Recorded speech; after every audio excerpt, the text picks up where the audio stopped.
Hey everyone, welcome to Gossip Beat. कैसे हैं आप लोग? तो पॉडकास्ट स्टार्ट करें उससे पहले एक डिस्क्लेमर कि इस पॉडकास्ट के सभी पात्र और घटनाएं काल्पनिक हैं। इनका किसी भी जीवित या मृत व्यक्ति से कोई संबंध नहीं है और अगर आपको संबंध लगता है तो वो केवल और केवल एक संयोग मात्र होगा। तो पॉडकास्ट में आज बात की जाएगी ऑब्वियसली लप्पू एंड फैमिली और डिट्टो के बारे में। तो शुरुआत हम डिट्टो से कर देते हैं क्योंकि डिट्टो ने जो खूबसूरती के साथ वो साड़ी पहनी थी, है ना, उनकी वो साड़ी की खूबसूरती और दूसरी खूबसूरतियां हमने बहुत ज्यादा देख ली हैं।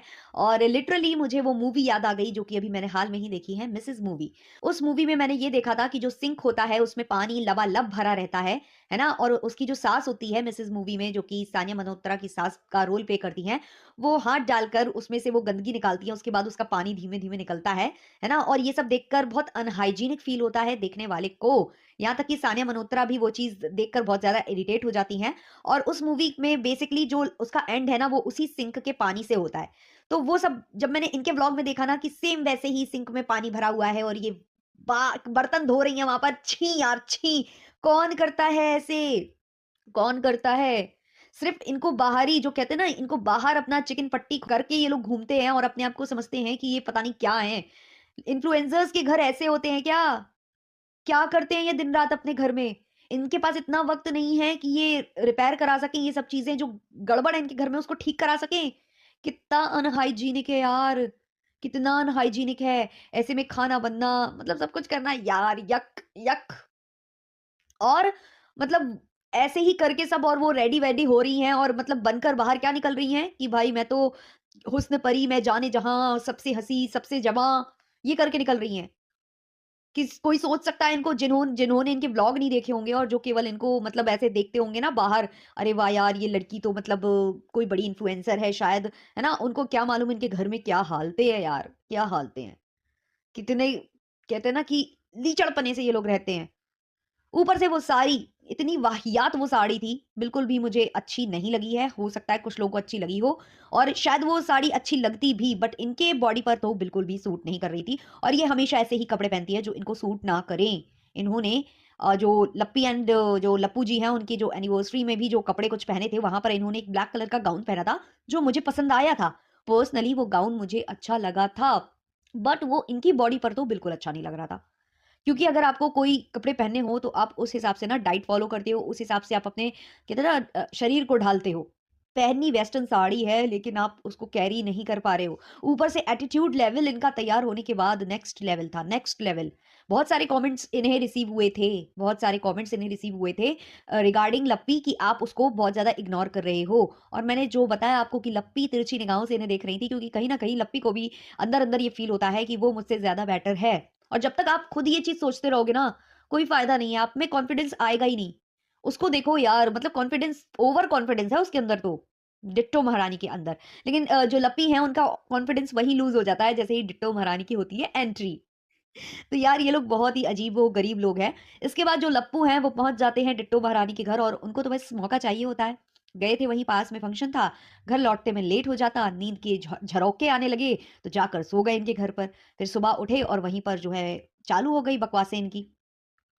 इनके घर में मैंने एक चीज और नोटिस की जो मुझे काफी अजीब लगी, कि जो इनका भाई है, डिट्टो का भाई है, वो इनकी डिट्टो और उनके हस्बैंड की तो सेवा करता है। चलो भाई, हम लोगों को क्या बोला भी जाता है कि दीदी और जीजा की सेवा करते हैं साले, इसमें कोई प्रॉब्लम नहीं है। बट ऐसा कहाँ लिखा हुआ है कि दीदी और जीजा के अगर फ्रेंड्स भी आए तो उनके सामने भी रामू काका बन के घूमना है? मतलब पहले वो रिकॉर्ड भी करे, इनके वीडियोस रिकॉर्ड करे, सब कुछ वो करे, उसके बाद खाना भी वो इनको थालियों में सजा कर रखे। मुझे कोई आश्चर्य नहीं होगा कि वो बनाकर भी इनको खिला दे दो। फिलहाल तो ये था कि बाहर से खाना आया था और वो जो है सबको सर्व करने में लगा हुआ था, सारे के सारे बैठे हुए थे और वो अकेला काम में लगा हुआ था। और मैंने एक क्वेश्चन ये भी उठाया था कि वो क्यों अपनी वाइफ को लेकर नहीं आया, या उसकी दीदी ने क्यों उसकी वाइफ को आने नहीं दिया।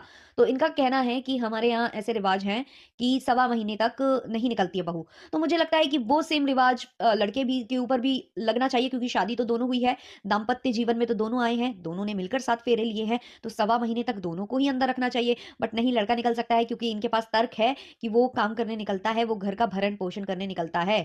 तो सवा महीने तक आप बाहर नहीं निकाल सकते हो। ऐसा तो नहीं है वो मार्केट नहीं जा रही होंगी, अपने कहते हैं ना अपने घर तो रह रही होंगी, तो दीदी का घर और अपना घर सेम घर हो जाता है। जैसे विदा करके अपने घर तक लाए थे, वैसे दीदी के घर भी जा सकते थे। बट नहीं, उसको जानबूझकर नहीं निकाला जा रहा है क्योंकि उससे सेवा कराई जा रही है।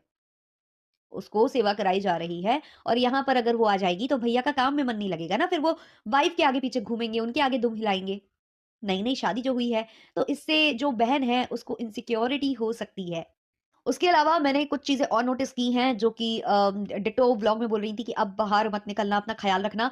अब ये लोग पता क्या गेम खेल रहे हैं, अब ये लोग ये गेम खेल रही हैं कि जैसे लोगों को लगा कि जो छोटी वाली बहू है वो प्रेग्नेंट है, अब लोगों का थोड़ा ध्यान इस तरफ जाए कि अब शायद ये प्रेग्नेंट है।